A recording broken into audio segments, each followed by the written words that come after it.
Una consulta en una de las clases atrás acerca de un video que tiene que ver con la ecuación de continuidad expresadas en coordenadas cilíndricas, y que por ahí no estaba claro por qué ese cambio de coordenadas. Eh, a ver, eh, las dos maneras que podemos tratar o interpretar la ecuación de continuidad son en coordenadas cartesianas, x, y, z, o en coordenadas cilíndricas a través de el desarrollo en una longitud y considerando la variación radial. Esto está muy piola para lo que es reactores, o sea, operaciones tubulares, y el concepto que manejamos para su aplicación en IRQ, donde se considera o se considera que frente a ciertas condiciones del régimen de flujo, no tenemos mezclado axial ni radial. Es decir, no hay difusión axial ni radial. El tratamiento de la operación de la ecuación de continuidad en coordenadas polares es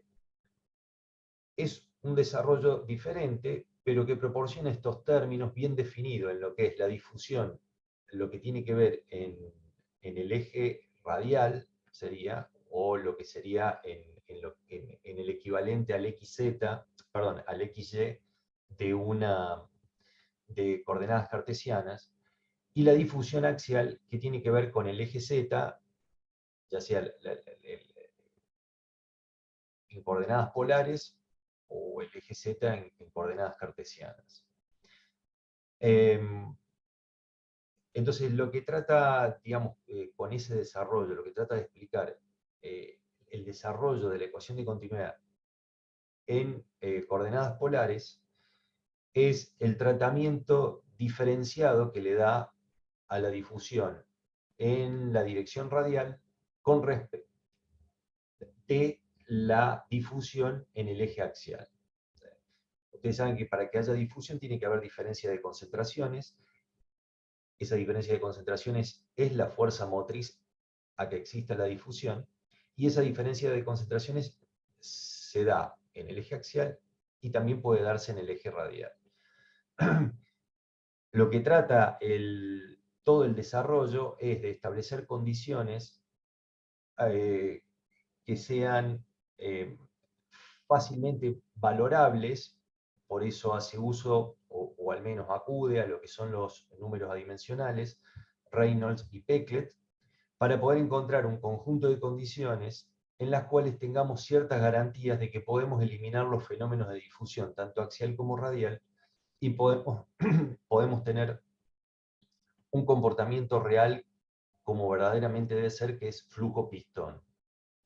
Es decir, un perfil plano de composiciones, y poder hacer factible la aplicación de los sistemas de ecuaciones como nosotros lo usamos en IRQ, que son derivaciones o sistemas mucho más simplificados que resolver una ecuación de continuidad. Una ecuación de continuidad es a derivadas parciales, la modalidad de resolución es mucho más compleja, y de ahí es donde surge todo lo vinculado o asociado con lo que ustedes van a escuchar como CFD, Computational Flow Dynamics, que tiene que ver con el desarrollo de estos sistemas de ecuaciones a derivadas parciales. Quizás, digamos, si está explicado un poco rápido, digamos, el foco no está puesto en tratar la ecuación de continuidad en un sistema de coordenadas o en otro, sino es darle una introducción y un desarrollo para llegar a estas conclusiones en cuanto al manejo de los números adimensionales, para garantizar condiciones en las que sean aplicables las formas de ecuaciones que nosotros usamos en IRQ. El video que van a ver hoy no introduce nada nuevo en cuanto a ecuaciones. Las ecuaciones que de alguna manera describen los fenómenos desde el punto de vista de ingeniería de reacciones químicas para operaciones tubulares son ecuaciones de balance molar, ecuación de balance de energía del lado del sistema reaccionante, ecuación de balance de energía del lado del servicio auxiliar, y la ecuación de caída de presión, que dependiendo de cuál es el sistema, si es caída de presión en tubos o caída de presión en lechos porosos, se aplica la ecuación de Ergun o la ecuación derivada del teorema de Buckingham. Pero en conclusión, el sistema de ecuaciones, dependiendo de cuál es la situación, y ahí está la habilidad que nosotros debemos generar en la interpretación de un enunciado, es poder encontrar qué sistema de ecuaciones representa la operación que se está plasmando en el enunciado. Entonces, tenemos que saber que el sistema de ecuaciones va a estar conformado por balance molar indefectiblemente. Todo desarrollo de ejercicio tiene que ir acompañado por las ecuaciones de balance molar. Aparecerá la ecuación de balance de energía si están involucrados, se contempla en la solución fenómenos que tienen que ver con la transferencia de energía. Si adicionalmente se da un tratamiento al servicio auxiliar involucrado, tendremos también ecuación de balance de energía del lado del servicio, a menos que la temperatura del servicio pueda considerarse constante en todos sus servicios. Si no, tendremos que contemplar esa ecuación, la ecuación de balance de energía del lado del servicio, y la ecuación de caída de presión. Esas son todas las ecuaciones con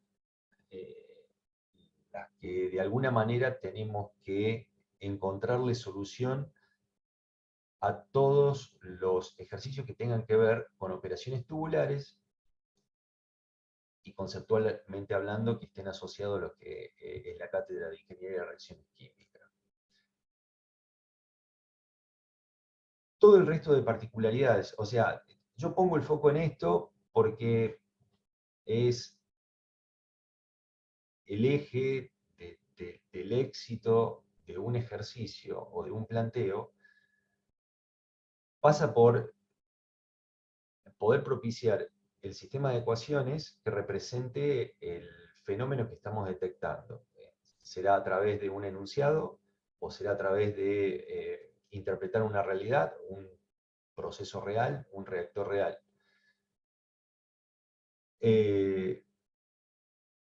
Al hacer lectura, bajo cualquier medio de comunicación, al hacer lectura de una realidad, de un escenario, tengo que ir formulando este sistema de ecuación en mi cabeza. Y después va a haber particularidades, porque dependiendo de los datos, o sea, de la información que logro obtener del enunciado, de la realidad, de lo que sea, más todo el paquete de propiedades termodinámicas, que lo puedo encontrar en Handbook o lo debo estimar, y el conjunto de consignas que esté asociado, o sea, qué objetivo, o sea, qué estoy tratando de encontrar, de calcular, todo eso va a configurar una estrategia para poder lograr una estrategia de resolución para, con los datos que tengo y con el sistema de ecuaciones que representa ese fenómeno, lograr responder a las consignas que se están postulando. ¿Sí? Yo hago esta explicación que da un marco muy general, muy global, porque es la forma de ver de que si bien hay ejercicios que parecen diferentes y digamos, cada ejercicio tiene su particularidad, tenemos que entender que el marco general es esto que acabo de decir. No hay mucho más secreto en lo que es, por lo menos, operaciones tubulares.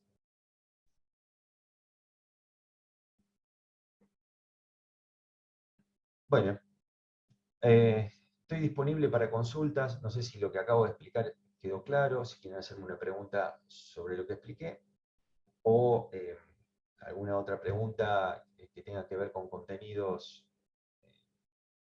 que estuvieron explorando. Estoy a disposición. Hola, profe. Yo tengo un par de preguntas de los ejercicios. ¿Se escucha ahí? No sé si me está escuchando. Te escucho perfectamente. Genial. Del ejercicio 7, cuando lo estaba por hacer, me surgió la duda si hay alguna tabla o alguna bibliografía donde haya info de los catalizadores, porque no tenía ni la densidad del bulk ni la porosidad y no sabía dónde sacarlos. Ujú. Ok. A ver, veamos cuál es el ejercicio 7.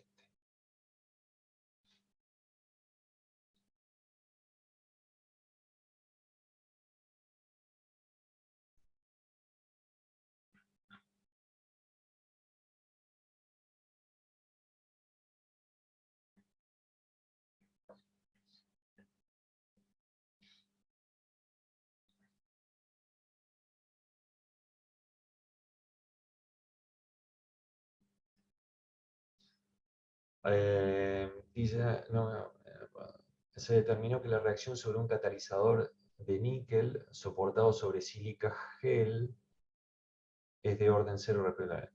Bien, níquel soportado sobre sílica gel.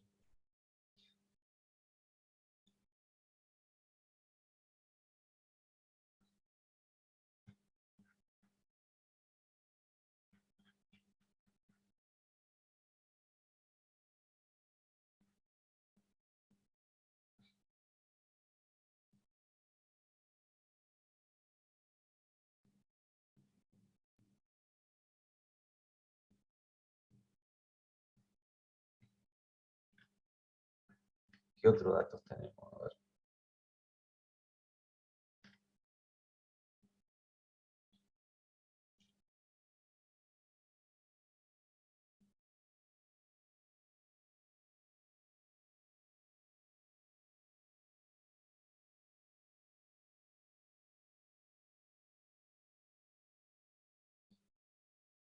El catalizador tiene 1,41 milímetros de diámetro, malla 14.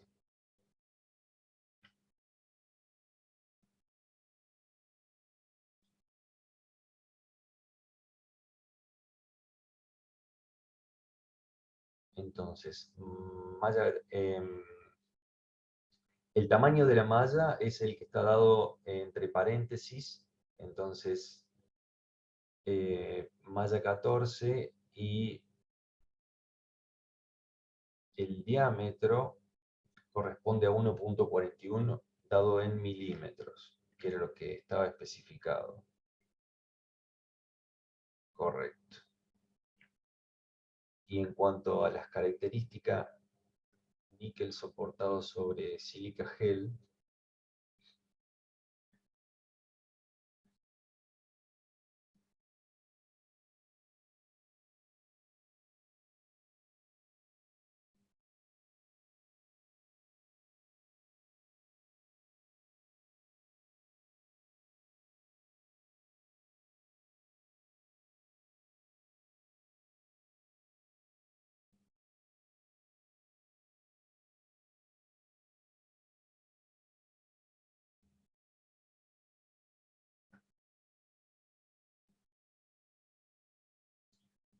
sílica gel,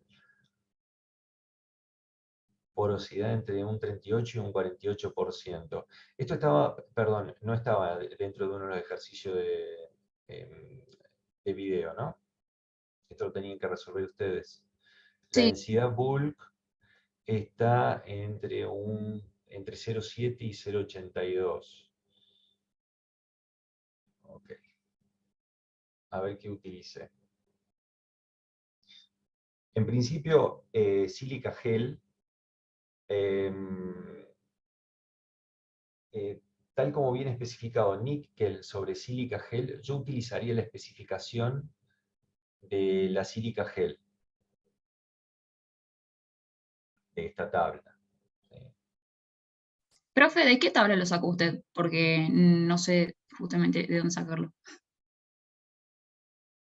¿Está en la UE o no? Em, es este, o sea, está a disposición, no sé si lo ven ustedes. Factor de fricción para tuberías rugosas y lecho de partículas. Profe, no está compartiendo pantalla. Ah, perdón. Perdón. ¿Ahí me siguen con la V? Sí, profe. Yo puse a disposición un PDF, factor de fricción para tuberías rugosas y lechos de partículas. ¿Ustedes lo pueden ver? Sí, sí parece. Bueno, es este archivo, ¿sí?, donde da el factor de fricción para tuberías sin lecho de partículas. Esta es la ecuación de Ergun. Cuando interviene en esa operación tubular, intervienen partículas, o sea, lecho poroso, y después está esta tablita donde son las propiedades que estamos necesitando, o sea, como es la porosidad y la densidad bulk para la ecuación de Ergun, de los distintos materiales utilizados como soporte. Bueno, hay que ver dentro de esta clasificación en cuál encaja mejor el catalizador que estamos postulando. En este caso era níquel soportado sobre sílica gel, entonces debemos seguir las características de la sílica gel en esta tabla. Y tenemos que hacer, fíjense que está establecido por rango. Bueno, o sea, a ver, podemos hacer cálculos, diversos cálculos, utilizando los extremos y ver el impacto que tiene, digamos, cada valor utilizado. Podemos hacer combinaciones, porque esto es, a ver, en estos rangos podemos usar varios valores. Bueno, digamos, son rangos a explorar y ver qué impacto puede haber. A lo mejor el uso de valores extremos dentro de un mismo rango, el impacto no es importante en el resultado. Y después lo que tiene que ver con el diámetro de partícula asociado al mallado, lo ven al fondo de esta tabla. Se puede especificar la malla del catalizador, y cada malla tiene su diámetro de partícula asociado. O directamente puede, en algunos casos, venir especificado el diámetro de partícula.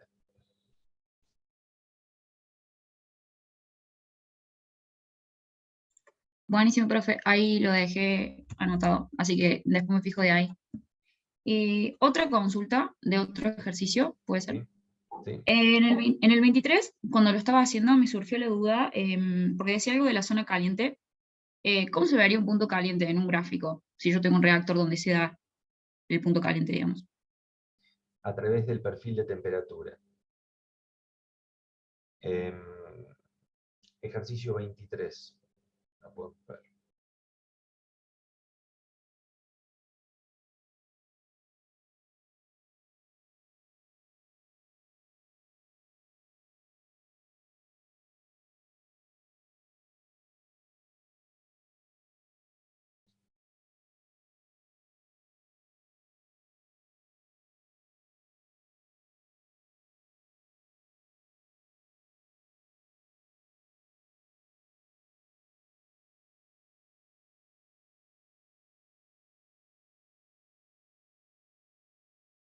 El perfil de temperatura es el que nos va a mostrar la existencia o no, o la inexistencia, de un punto caliente.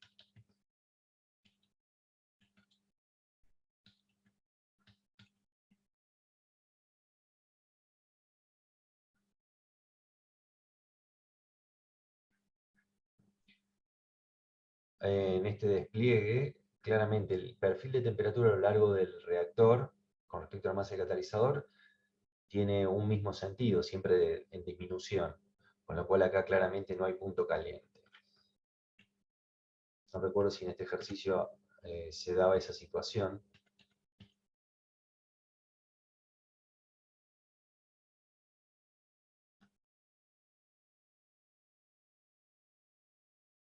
Bueno, esto es discutible, porque este punto de arranque inicial no quiere decir que haya un pico de temperatura, o sí, o podría ser de que sí, pero el perfil luego es siempre en disminución. O sea, acá, si esto se trata de un punto caliente, recuerden que el gráfico responde a una resolución de Radau en donde tenemos condiciones de contorno, ¿sí? Las condiciones de contorno siempre acompañan a... perdón. Siempre van en acompañamiento, las condiciones de contorno siempre van en acompañamiento o está asociado a la resolución de todo sistema de ecuación diferencial. En este caso, Radau, cuando toma las condiciones de contorno, o sea, el arranque, el inicio, o lo que sería al comienzo del reactor, esas condiciones pueden ser eh, muy diferentes a las inmediatas siguientes, que tiene al inmediato siguiente, me refiero al punto de evaluación inmediato siguiente, en donde ya la reacción evolucionó. Esto es, se considera como inicio de reacción química a cualquier límite físico que ustedes consideren en donde comienza la reacción química. Es en ese momento donde se ponen en contacto los reactivos bajo ciertas condiciones en donde arranca la reacción. Pero yo no estoy viendo el instante en que la reacción arrancó, sino es el instante a t0, ¿sí? Al tiempo cero, o a la longitud cero, o al volumen cero en las operaciones tubulares. Acto seguido, inmediatamente comienza la reacción. Si la reacción es fuertemente exotérmica, se va a verificar un incremento de la temperatura prácticamente inmediato.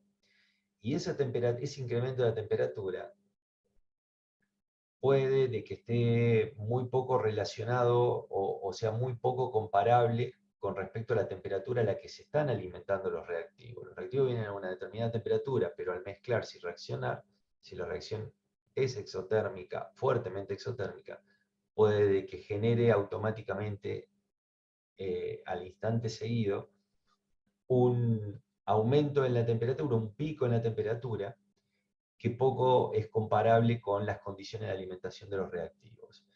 Este es un fenómeno que puede estar asociado a eso. Es un pico de temperatura, pero después todo lo que sigue en adelante va en disminución.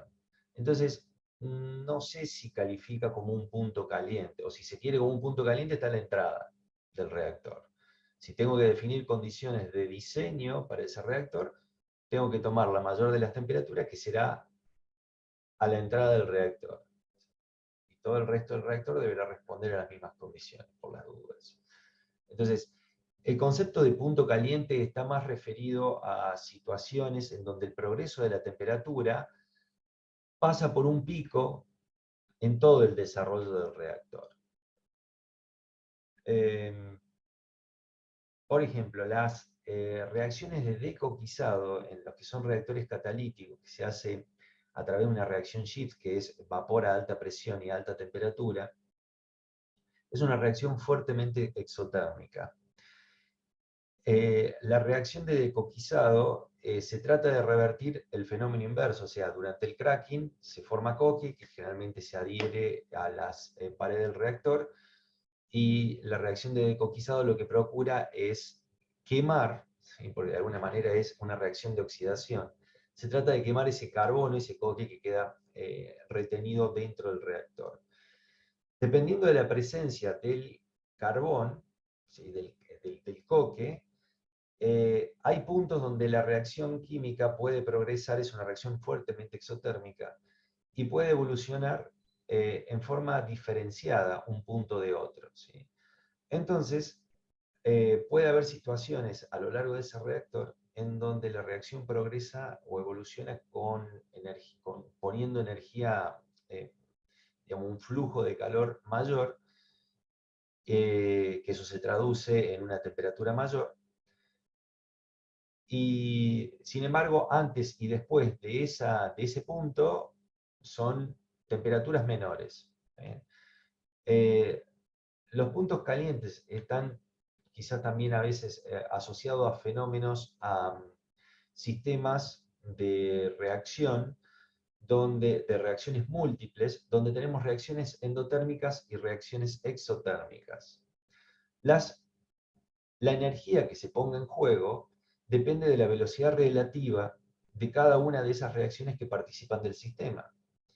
Entonces, hay que hacer un estudio del comportamiento de la evolución de ese sistema reaccionante, porque puede haber un primer momento en donde el resultado final, perdón, el resultado de la temperatura responde a la evolución de las reacciones endotérmicas frente a las exotérmicas, pero después empiezan a ganar las exotérmicas y después el sistema se empieza a apagar porque ya empieza a quedar poco reactivo. Entonces, en la sumatoria de todos esos fenómenos, probablemente al comienzo se puede verificar un fenómeno atenuado, luego cuando progresa las reacciones exotérmicas por sobre las endotérmicas, puede intensificarse el aumento de la temperatura, y cuando nos vamos quedando sin reactivo vuelve a decaer. En todo este proceso que estoy explicando, pudo haber pasado por un pico de temperatura que se refleja conceptualmente, se trata como un punto caliente, que no tiene que ver con el fenómeno que estaba explicando recién de decoquizado, ¿sí? Que son fenómenos puntuales porque la reacción progresa debido a una situación física dentro del reactor, progresa más en algunos puntos que en otros y pone más energía en juego en algunos puntos que en otros, por lo tanto la temperatura va copiando esa dinámica. Entonces pueden aparecer varios puntos calientes en distintos puntos del reactor. ¿Sí? La consecuencia de eso para un reactor decoquizado es que puede haber perforaciones, se puede pinchar el reactor en diversos puntos en todo su desarrollo. Lo que estaba explicando tiene que ver de cómo evoluciona este balance de reacciones endotérmicas y exotérmicas, cómo juega y cómo repercute en el perfil de temperatura. Puedo ir a otro ejemplo. Si tenemos reacciones exotérmicas y endotérmicas, al comienzo evolucionan principalmente las reacciones endotérmicas, por lo tanto la temperatura disminuye y llega un momento en que empiezan a equilibrarse y llega un momento en donde las reacciones exotérmicas superan a las endotérmicas y la temperatura empieza a incrementar. Entonces, puede haber reactores, a ver, si le ponemos un enfoque desde el punto de vista de tecnología de energía térmica, los conceptos, no sé si a esta altura del programa ya vieron el tema que tiene que ver con cruces de temperatura, pero en lo que es tecnología de energía térmica, digamos, es un fenómeno que no se debería verificar, o sea, está prohibido de alguna manera el cruce de temperatura. En ingeniería de reacciones químicas se puede dar el cruce de temperatura, porque a diferencia de tecnología de energía térmica, si nosotros tenemos un intercambiador de calor, pero una em, de las partes de intercambio es un sistema reaccionante, hay una fuente de energía adicional que en tecnología de energía térmica no se resuelve. Se resuelve porque no se ve, o sea, el objetivo está puesto en evaluar el intercambio, pero intercambio como servicio, y en reacciones químicas nosotros agregamos a ese servicio uno de los sistemas que es reaccionante. Cuando se da este fenómeno sí puede haber cruce de temperatura, y lo que venía explicando es que cuando hay reacciones endotérmicas y un sistema puede resultar endotérmico, en algún momento, si dentro de ese sistema hay reacciones exotérmicas, puede que las exotérmicas evolucionen por sobre el fenómeno endotérmico y la temperatura que venía en disminución de pronto comienza a aumentar. Por supuesto que cuando se van agotando los reactivos, la energía también en juego, digamos, la evolución de la energía también empieza a atenuarse y la temperatura generalmente comienza a disminuir. En resumen, ¿cómo puedo verificar la performance desde el punto de vista del balance de energía para un reactor químico? Únicamente chequeando el perfil de temperatura. ¿Tengo puntos calientes? Sí, no. Eso lo tengo que chequear evaluando el perfil de temperatura. ¿El sistema es exotérmico o es endotérmico? tengo que chequear el perfil de temperatura. Pero además agrego algo más. Para chequear si el comportamiento del sistema reaccionante es exotérmico o endotérmico, el perfil de temperatura debe responder a un escenario adiabático. El escenario adiabático es la forma en que tengo para ver cómo naturalmente evoluciona un sistema reaccionante. Si ese sistema reaccionante adiabático naturalmente avanza con un progreso, con un aumento de la temperatura, evidentemente el fenómeno resultante eh, de, del balance que puede haber en todo el sistema de reacciones es exotérmico. Y por el contrario, si en un sistema adiabático verificamos una disminución de la temperatura, significa que el fenómeno resultante de ese sistema de reacción, cuando hablo de sistema de reacción, hablo de reacciones múltiples, que puede haber algunas exotérmicas, otras endotérmicas. Entonces no sé, no puedo avanzar en una conclusión haciendo un balance termodinámico. Es decir, tengo por ejemplo 6 reacciones, creo que aquí eran 6 reacciones en este sistema. Tengo 3 de ellas endotérmicas y 3 de ellas exotérmicas. Conozco de que eso es así, pero aquí la velocidad de reacción juega un rol importante a la hora de definir cómo va a ser la respuesta de ese sistema. La velocidad de reacción pone de manifiesto las energías en juego, si son las exotérmicas, las endotérmicas o una combinación de ellas, dependiendo de cómo avanza cada una de las velocidades de reacción, son las energías que va a haber en juego, la energía que va a haber en juego en el sistema reaccionante. Y eso es el impacto sobre la temperatura, es la temperatura que es una variable de la, digamos, una forma de medir la energía interna de ese sistema. Entonces, si aumenta la temperatura, el fenómeno resultante es exotérmico; si disminuye, el fenómeno es endotérmico. La forma de evaluar eso es resolviendo el escenario adiabático y chequeando el perfil de temperatura. La pregunta que dio origen a esto, que tiene que ver con puntos calientes, tengo que chequear el perfil de temperatura y verificar si en alguna parte del perfil se da un pico.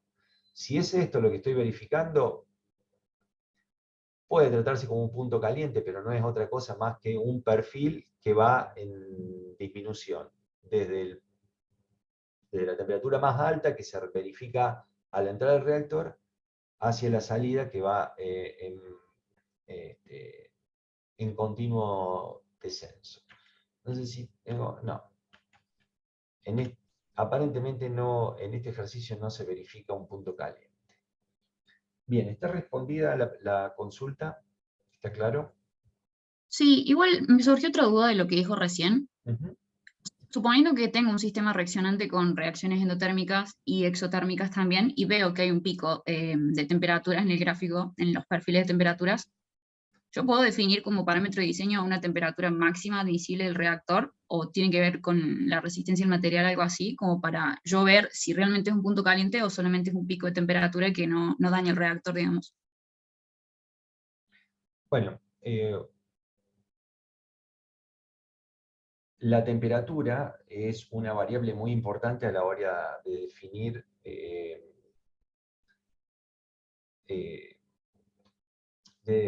eh, cuestiones o criterios de diseño. Eh, entonces, ya sea para la elección de materiales, de resistencia de materiales, debo adoptar la peor condición que pueda verificarse durante la reacción química. Eso significa que eh, para el diseño, ya sea para escoger el tipo de material, una de las variables, porque no es la única, una de las variables es su resistencia mecánica frente a la exposición a la peor temperatura. Y hablo, o sea, llamo peor temperatura a la temperatura más elevada que pueda lograrse en, en todo su servicio sería. ¿Está bien? Entonces, el perfil de temperatura debo chequear cuál es la peor condición que me está propiciando, y en base a eso debo definir y decidir sobre las condiciones del diseño, que tiene que ver con, llamamos un concepto mecánico, ¿sí? O de selección de materiales. Hay otras variables que tienen que ver con la selección de materiales. O sea, el sistema reaccionante no debe atacar eh, el material que esté utilizando como contención, o para definir el volumen físico donde se va a llevar a cabo la reacción. Eso es lo que prima, pero después también las condiciones a las que va a ser expuesto ese material debe resistirlas.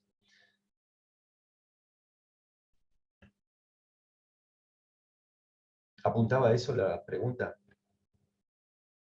Sí, profe, ahora quedó más claro. Gracias. Profe, yo tengo una consulta como para terminar el tema del punto caliente. El punto caliente se puede verificar en el análisis de perfil de temperaturas de un sistema que está aislado y se comporta de forma diabática, o si tenemos involucrado algún servicio, por ejemplo, también lo podríamos llegar a ver. Sí, correcto. O sea, se puede ver en cualquiera de los dos escenarios. Con intercambio de calor o con una operación adiabática, podemos verificar un pico de temperatura y debemos estar atentos a eso. O sea, un pico en la disminución no importa, no interesa, porque no afecta. O sea, generalmente todos los materiales no vamos a tener mayores inconvenientes, pero sí el pico mayor. Tanto diabático como con intercambio de calor, el fenómeno puede darse y debemos estar muy atentos a esto para definir condiciones de diseño que tienen que ver con resistencia mecánica. Lo que yo dije respecto a la operación adiabática, si la pregunta en un sistema, por ejemplo, como este ejercicio que estamos viendo, si es un sistema reaccionante que tiene varias reacciones, o sea que es un sistema de reacciones múltiples, ya sea en serie, paralelo, como sea. ¿Sí? Cuando hay reacciones múltiples, y debo analizar si el fenómeno resultante, cuando me refiero a fenómeno resultante, es decir, en todo el desarrollo de ese sistema reaccionante, si tiene un comportamiento como exotérmico o endotérmico, para poder responder a esa pregunta, la pregunta es, en un sistema de reacción múltiples, ¿el sistema se comporta como endotérmico o como exotérmico? Si hago esa pregunta, la forma que ustedes tienen para responder adecuadamente a esa consigna es resolver el escenario adiabático, que responde a una condición natural del sistema reaccionante. Entonces, lo que nos va a reportar esa resolución es cómo naturalmente se comporta ese sistema. Por lo tanto, la respuesta de la temperatura a ese comportamiento natural del sistema me va a definir si ese sistema reaccionante se comporta en el resultado global como endotérmico, como exotérmico o, como expliqué, una mezcla de los dos, porque puede ser de que avance en algún momento el sistema exotérmico, avance por sobre el endotérmico, y lo que se refleje con el perfil de temperatura es un incremento de esta variable, y todo pareciera indicar de que el fenómeno exotérmico le gana al endotérmico. Y viceversa, o sea, el análisis al revés, si disminuye, es porque el fenómeno endotérmico le gana al exotérmico, y habrá puntos de equilibrio en donde se compensan. Y bueno, esto forma parte del juego de interpretación que ustedes tienen que poner a disposición y plasmarlo cuando se planteen consignas de este tipo, que son consignas muy comunes. eh, digamos, tienen que hacer este razonamiento para poder explicar el fenómeno. Eh, Esa es la diferencia, porque me parece que pude haber confundido, la diferencia, porque en algún momento yo mencioné que debíamos resolver lo diabático. No, o sea, el pico de temperatura se puede reflejar aún teniendo un servicio e intercambio de energía, ¿sí? Un flujo de calor. La resolución adiabática era para responder a esta consigna que acabo de plantear. Pero en ambos se puede verificar el pico de temperatura.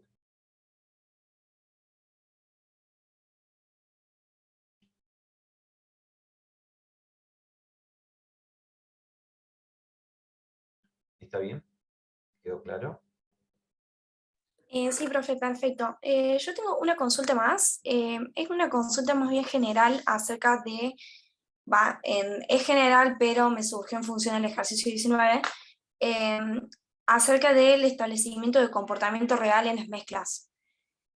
Cuando yo tengo que sacar la entalpía molar parcial, por ejemplo, de un componente de mezcla, utilizo la ecuación que me vincula la de componente puro, que sale de los datos de tabla, con la formación y la integral del CP, y necesito la del exceso. Pero Correcto. para la del exceso necesito utilizar algún dato de composición. ¿Me sigo basando en los datos de los flujos molares para poner ese valor como composición? Sí, correcto. O sea, la composición se puede establecer en función de los flujos molares. Eh, Normalmente en lo que tiene que ver con definiciones de entalpía, generalmente no avanzamos con semejante nivel de detalle, ¿sí? Porque en los progresos de estos sistemas con tantas con energías en juego, los delta H en exceso es como que quedan diluidos. ¿Sí?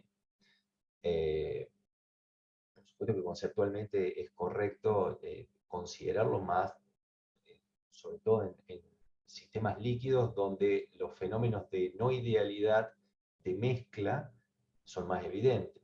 Ustedes saben que en mezclas gaseosas recién se empiezan a verificar a altas presiones, pero a presiones normales, o sea, eh, generalmente los comportamientos no ideales en gases son muy poco frecuentes.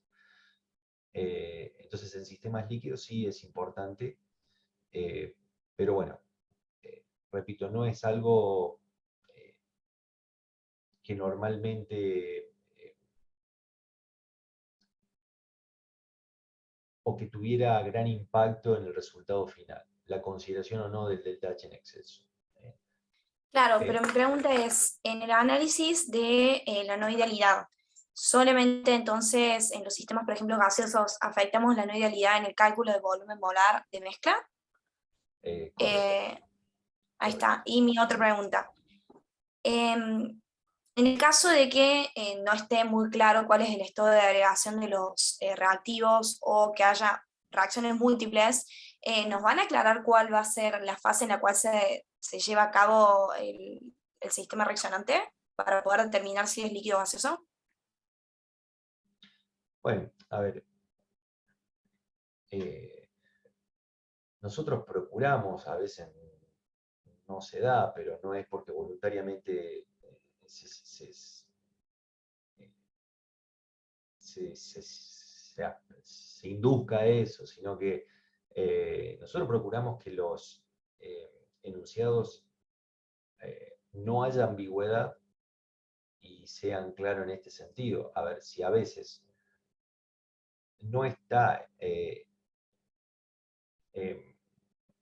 directamente expresada la fase, seguramente que del enunciado ustedes van a poder deducirlo.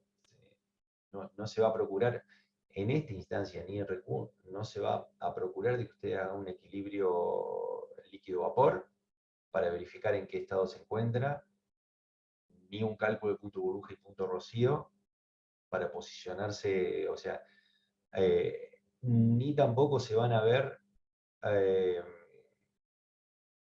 sistemas reaccionantes bifásicos, ¿sí? Es decir, con equilibrio de fases.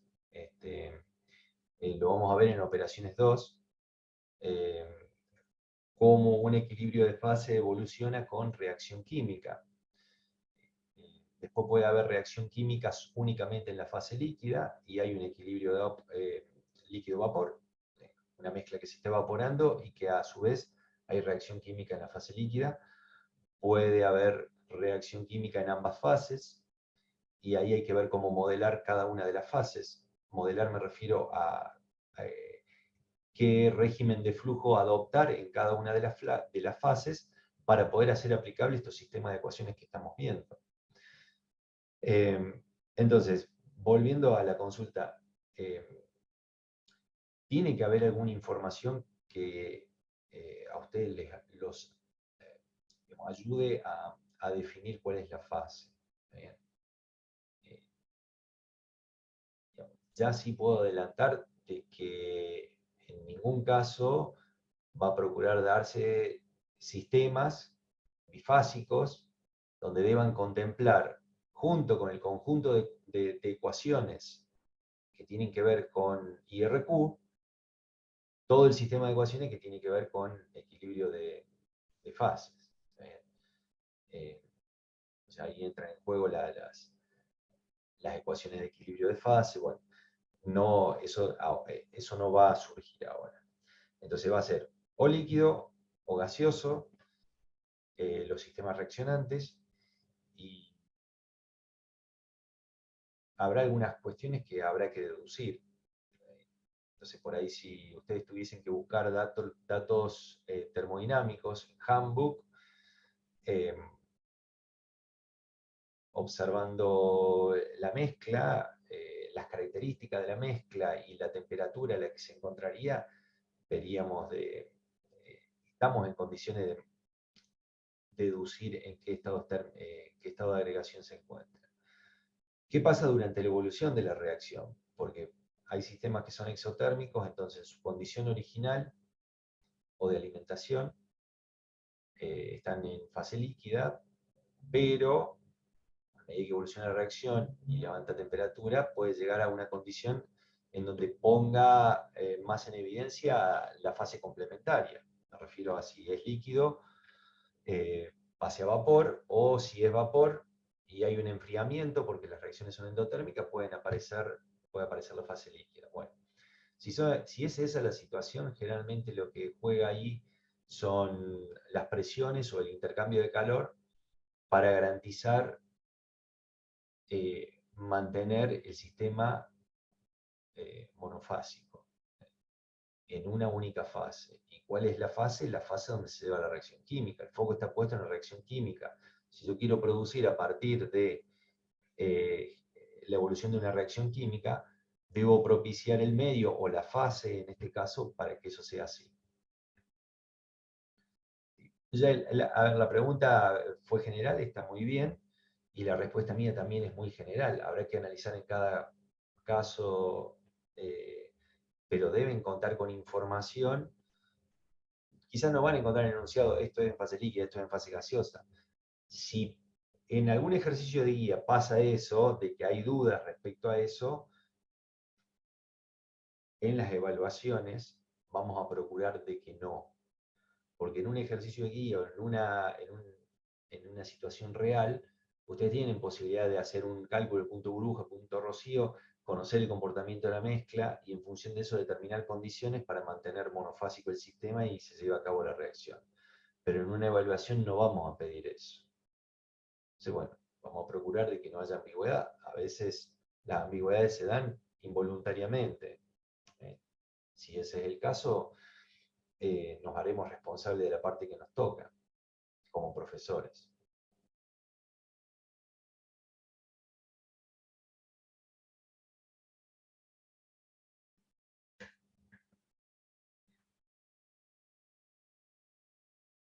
Bien. Tengo una consulta. Facundo Vaca, no sé si está presente.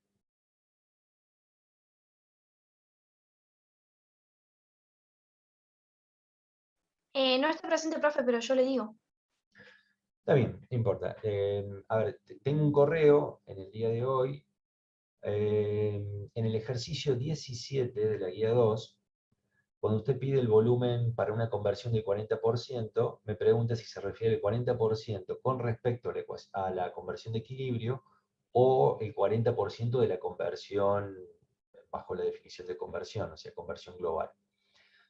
Eso es porque, dependiendo de cuál es la decisión que adoptemos, coincide o no con el resultado que reporté de la guía, ¿sí? Del ejercicio. Bien. O sea, la respuesta es sencilla en este sentido. Espero que alguno de los dos criterios sea coincidente con el resultado que reporté. Entonces, no recuerdo cuál de los dos reporté, pero si el 40% de la conversión global coincide con el resultado que reporté, evidentemente el criterio que adopté es ese. Pero nuevamente volvemos a algo que acabo de mencionar. Si el ejercicio no es claro en ese sentido, no podemos estar adivinando. Entonces, bueno, yo reporté un resultado con la adopción de un criterio, pero si llega a suceder algo así en una evaluación, evidentemente ustedes, cualquiera de las dos respuestas que me den, seguramente va a ser correcta. Lo que podría suceder también es que el 40% de la conversión global nunca se alcance porque antes logro la conversión de equilibrio, con lo cual el sistema queda limitado. Esa también sería otra forma de responder. Nunca llegaría el 40% de la conversión global. La reacción se detiene antes, o logra el equilibrio antes. Bien. ¿Alguna consulta adicional? ¿Algo más que quieran que veamos?